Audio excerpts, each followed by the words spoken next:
I did French from when I was in class 3 to class 4. When we used to be in Nakuru, then we moved to Nairobi, and that was the end of the French. And so it was really weird traveling to France knowing only that. It was really risky, to be honest. I think I was warned. I was told the French don't like English, something like that. Anyway, so I went to France back in 2007, and this episode will focus on that trip.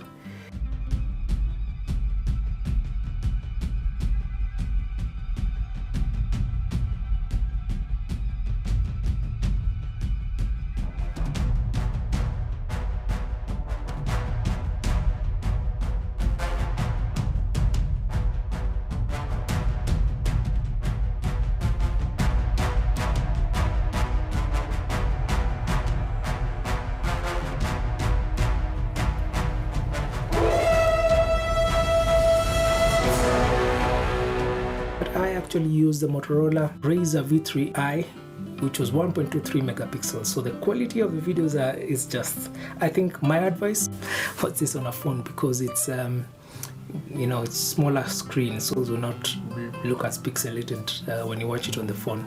This was the first time I was traveling out and staying in a hotel, but it wasn't even meant to be the first time. The first time I was supposed to go out was to Israel. So it was immediately after I got my first job. I was supposed to go for training in Israel, but as I mentioned before, the first thing you need to have is a passport. And my mom kept on telling me, you need to get a passport. Fine, get a passport. She brought me forms, sign this.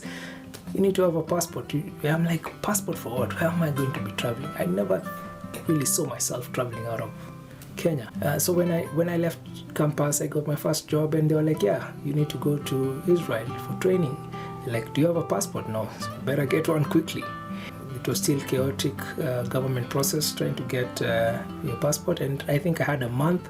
So by any means, even today, it's they tell you can get it in 2 weeks, but still takes you a long time to get a passport. So by the time I got it, it was too late. I could not travel for that one. But this time, when I wasn't even meant to go for this one, it was my bosses who were supposed to be flying out. Each of them had a different engagement. And so for this particular event in France, they were like, okay, Willis, you can go and represent us. And so that's how I got to actually go for this trip. My flight was actually leaving at 11:35, and I was there on time. It was a long flight. So my first flight out of Kenya was an 8-hour flight. 8-hour flight. And the plane was fairly empty. Actually, I think my side of the road, I didn't have anyone seated next to me. When we left Nairobi, I remember I was really lucky to get a seat on the window. This is something now then I discovered you always have to do. You have to book the seat on the windows. I didn't do the booking this time. It was done by my colleague at where we used to work, and she did a good job. Got me a window seat, which just enabled me to view things on the outside, but I didn't take any photo of that flight, I remember. So I remember us crossing the Mediterranean. It was just amazing. At Amsterdam, when we landed, there was some tight security check. Not for everyone, actually, like 2 of us, me and this dude here, were pulled aside for another thorough check. So the guy had like those glasses that you use to confirm whether diamond is genuine or not. So he looks at the passport, looks at me, looks at the passport, confirms I am the guy on the passport, and before allowing me to go through. So this is the closest, I'll be honest, this is the closest I've ever gotten to feel like almost like it was racially done, because we were only 2 black guys who were pulled aside for that.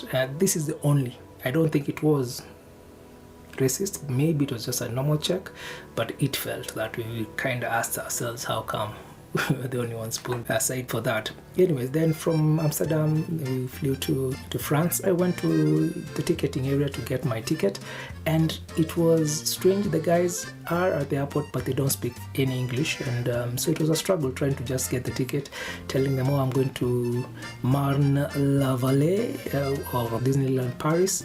And they go, oh, Disneyland, and then they organized my ticket for me. It was really a struggle. They were not speaking any English, but anyway, I found my way to where the trains were, but I had to validate the ticket, and in order to go past the barrier, So I struggled. I wondered what are guys doing this ticket thing, you know. So I didn't know what to do. And there was a lady there who was like, he spoke some French, you know, like trying to tell me to quickly move. And I was like, okay, excuse me, sorry, I don't speak French and I don't know what I'm supposed to do with this.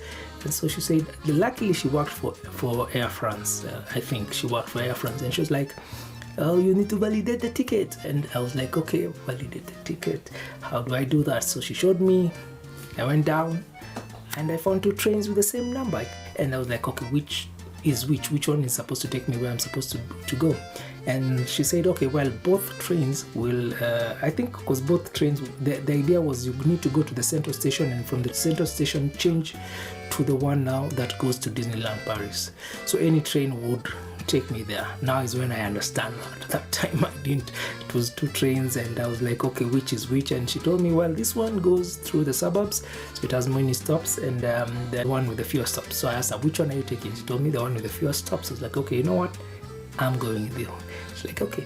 Then we got a place where we sat together and we started talking. And I remember there's a guy who came in. He was with jeans, he had a leather jacket. And when he wanted to sit, the lady told him no in French. Told him, like, don't come here, you know. Like, hey, how come you chased the guy away? What was up? And she was like, no, he's a hoodlum. Like, a hoodlum, okay. Anyway, so like, for me, I wouldn't know, you know. Anyway, so we got to the train station, and she actually took one more. She was supposed to stop like 1 station earlier, but she went 1 more step in order to ensure that I would be able to get to the right train. I mean, that's why I usually call her an angel, because if she didn't do that for me, I don't know, I would get to the train station, I would just have been as lost, you know, not knowing what to do.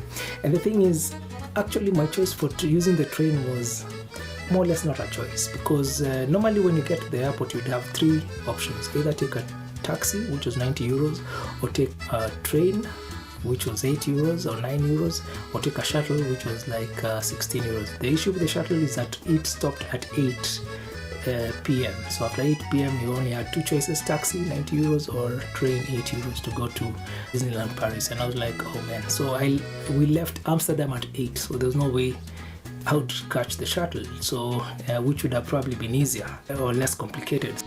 And yeah, this is a lady who really came out to help me, but she was very shy, camera shy. And so after that, I mean, this was my first time on a subway train. I'd traveled by train where I live, because we used to have a train that passed in the morning and in the evening. Actually, my mom used that a lot, but ours are not subway, they're just these oldish trains that were all on top of the ground and nothing subway. So this was my first time on a subway train. So I felt like I'm in a movie, you know. I was filming as I'm there. I just look, wow, look what, taking it with my phone. But anyway, I'm like, hey, you know, when these guys come, they take photos of the animal, take photos of my size. And like, yeah, tables were reversed. Luckily, I didn't have to stop in the middle, because that would have been tricky for me, I think, in that first trip.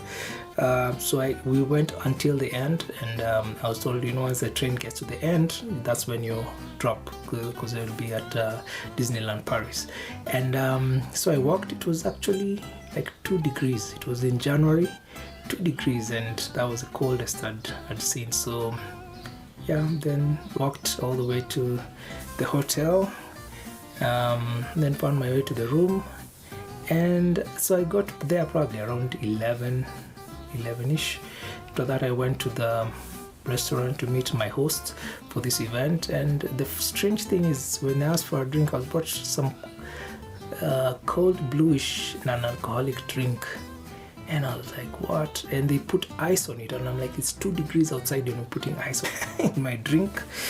Yeah, so that's how it was. And you know, this was the first culture shock, because in Kenya we don't take cold stuff when it's our winter, which gets as cold as 16 degrees, or maybe at night it gets to 10. I think that's the coldest I've ever seen, 10 degrees.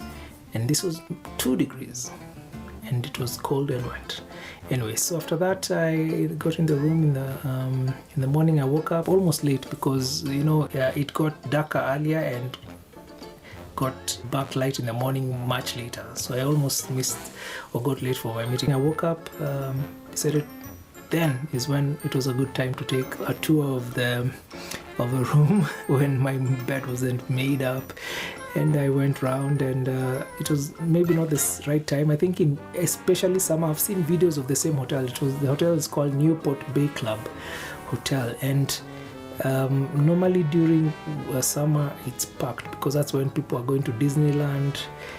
So this was in January, it was winter. When I arrived at the Disneyland Paris, I only saw a few people. There was still music outside, but it wasn't as lively as it would probably have been if it was summer. And so after that, I came back to my room at lunch hour, and I was wondering, I found my room was made up, and I was like, hey, there was someone in my room, touched my stuff, and made the bed. It's the problem of being a mshamba. First time in a hotel, and I'm wondering, hey, what was this? And to be honest, I've never been comfortable with that idea, and so once I discovered do not disturb sign, I always put it out. I'll be like, you know what, you come to my room when I'm going, don't enter when I'm not there. And yeah, it's not a must. I'm not saying hotels are not safe, it's just because anything that I would lose, I would probably attribute it to maybe someone touched, and I don't want such conflicts. To avoid such conflicts, then I just put the don't disturb sign. It's safer that way. I'm not telling you to do that, but that's me. During the conference, we had an MC who was also a magician, doubled up as a magician, so he would do magic tricks. Very interesting guy. At the end of the first day, we took a photo with him with my South African friends, and we were the only Africans in this particular conference, more or less the only blacks, and except for another Nigerian guy I met who was also working there. In the evening, we went to this chateau where there was it was a very interesting setup. We got there, people mingled, we got some bitings, and there was even some violin music being played by these three beautiful ladies.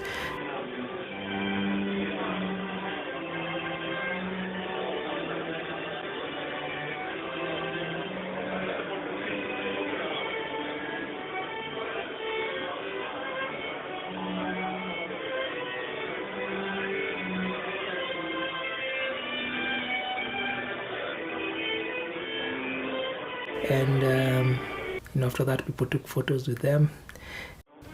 And there was this lady who was playing the violin and going around and taking requests. So you'd sing the song from whichever place you are, sing for the rest of the guys, and she would try and play along. It was very interesting. The Mexicans really did it well. It's a song I first heard on Speedy Gonzales, that cartoon.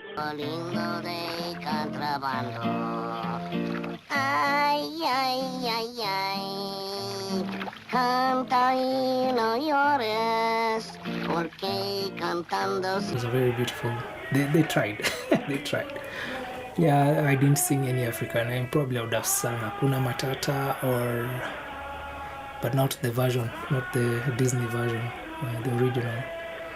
Yeah, but anyway, it was a nice night. It was a very good event. The next day after the conference, we were given this cold lunch. So it was a cold sandwich and a chocolate cookie and water. And I was like, wow. So we took that, and then we went for a tour of Paris. And it was a guided tour on the buses.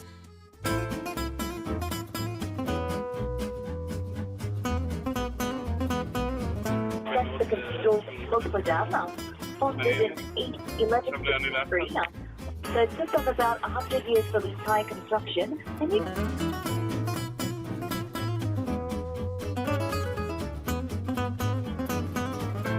so you can see the 5 flags at the front, symbolizing the 5 republics we had in the country. Just on the left-hand side, you've got the River Seine. Now, the River Seine is not the longest river that we've got in the country. The longest river is the Loire River.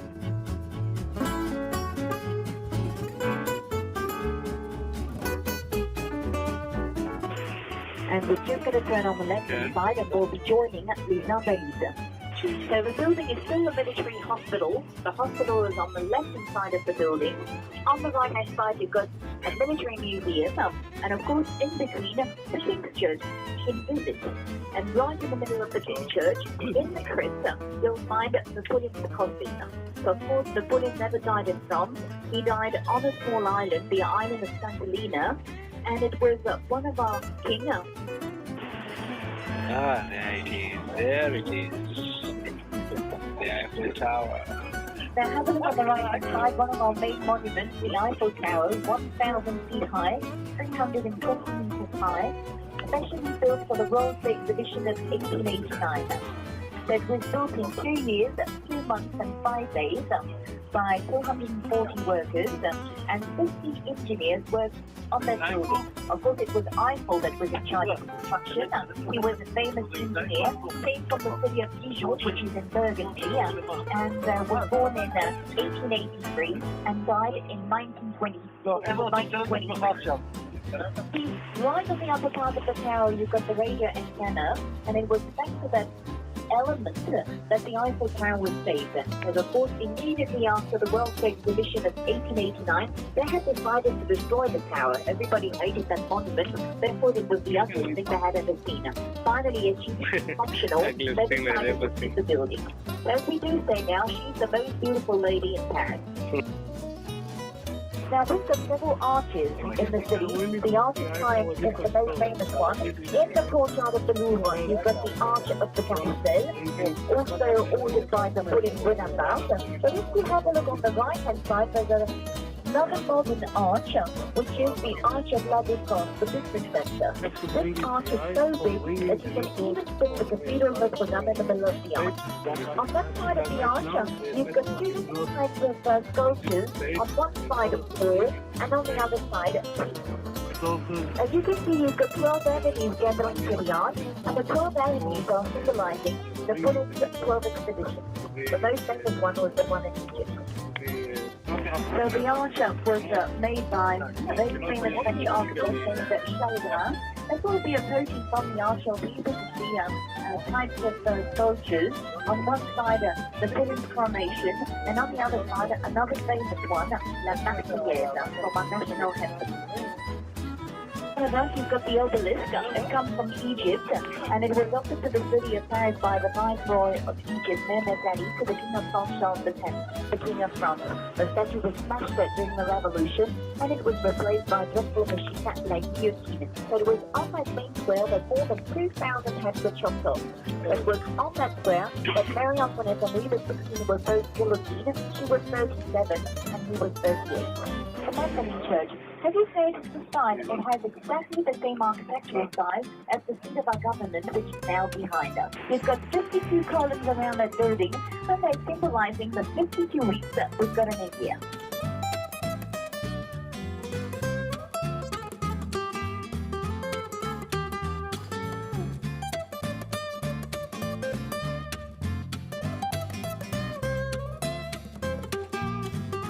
So we are now in district number 2. Just in front of us, there's a huge column with the only statue left of Napoleon Bonaparte. When Napoleon was sent on the island of Sant'Elena, where he died, all the statues representing Napoleon were smashed except this one. The Louvre one. The Louvre was formerly a fortress. It was only meant to protect the city against the invaders. So on one side of the river side you had Louvre, and on the other side you had La Bastille, so the city was well protected. Then it was changed into a palace, and finally it became a museum during the Revolution in 1790. So you'll need at least 4 months if you want to cover up the entire collection. There's more than 15,000 paintings, 6,000 sculptures, and 6,000 pieces of art, like beautiful tapestries, potteries, pieces of furniture, jewels. So we only had 2 hours to be there at the museum, and so what they did is they created this game based on the Da Vinci Code, which had premiered like maybe a year or 2 before that, because the centerpiece of the Louvre is the Mona Lisa. And funny enough, I had bought a Mona Lisa, do we call them replica or whatever? Yeah, I had like a painting, a similar one, like 2 months earlier. I didn't even know I was going to France, but I bought this, and even if I knew, I don't think I knew Mona Lisa was the centerpiece of love until I got there. And so the idea was, Mona Lisa obviously was painted by Leonardo da Vinci, and for me, when I was in high school, I'd read a lot about Leonardo da Vinci, the universal genius, way before the Da Vinci Code, and I was interested. I mean, I used to look up to him because he was a sculptor, he was a painter, he was an engineer, he was all these things, and I felt, I'd like to be like good at all these different things. So they used the Da Vinci Code, and the idea was you form teams and take clues, and it's like a game. You try and get the fastest to get to the Mona Lisa, but using the clues. You're supposed to go, but every clue is, the idea of the clues takes you to like some major paintings or interesting paintings that you can view, or sculptures, and where the clues are, you go to the sculpture, you go to the painting, and you get the painting, then you get the next clue. And so we tried that initially, but funny thing, because I'd taken a lot of photos and videos, by the time, after just a few clues or a few statues, my phone ran out of charge. And so I didn't get to take the photos. One of the guys I met there and his wife, a Romanian guy, and he took some photos. So Venus de Milo and like the very beautiful ceiling you'll see. When we got to the Mona Lisa, we found that it was a serious centerpiece. It was guarded.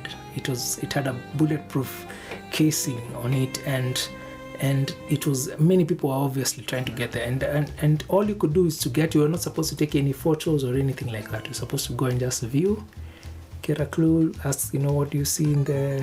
How is she seated? Something like that. Yeah, but it was the Mona Lisa, the original, very beautiful painting. Yeah, so after that in the evening, we had a dinner cruise on the Seine River. This river is it's not the longest, as this mentioned before, but it has many bridges, so very interesting bridges. And so I loved the painting, the sculptures. Paris for me was very beautiful because it gave me now the real feel of Renaissance Europe. But and then also I discovered France was very expensive. The rooms there, if you could get in town especially, they would live in very small spaces but very expensive.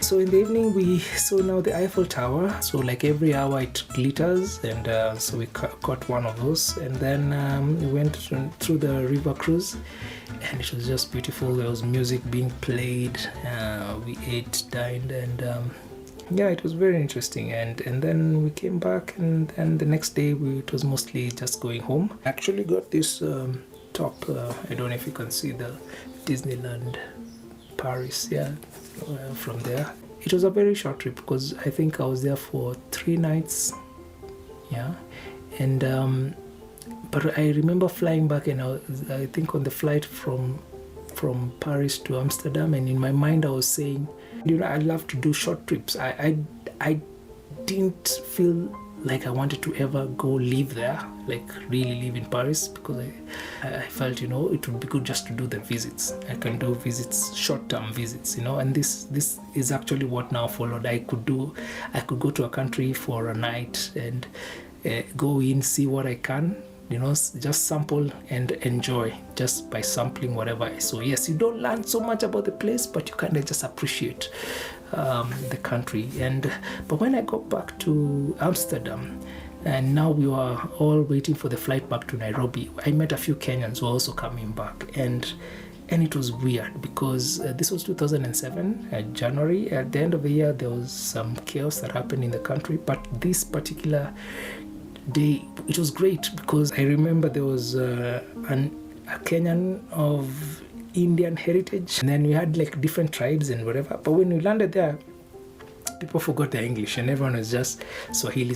We just wanted, because there were other people around, but no one wanted to speak in English. Then we were like, wow, it's everyone wanted just to speak in Swahili, and there was a good feeling of you're going back. Some people were I don't know, from Romania, or I don't know where they had been to, and they're originally, and because you're used to just everyone speaking their own language. When you get there, you're everyone wanted to speak everyone to speak Swahili, But yeah, so I got back, and after that it took me another 8 years before I could go back to Europe. But in between I traveled to Tanzania, so that will be the next episode. Look out for it.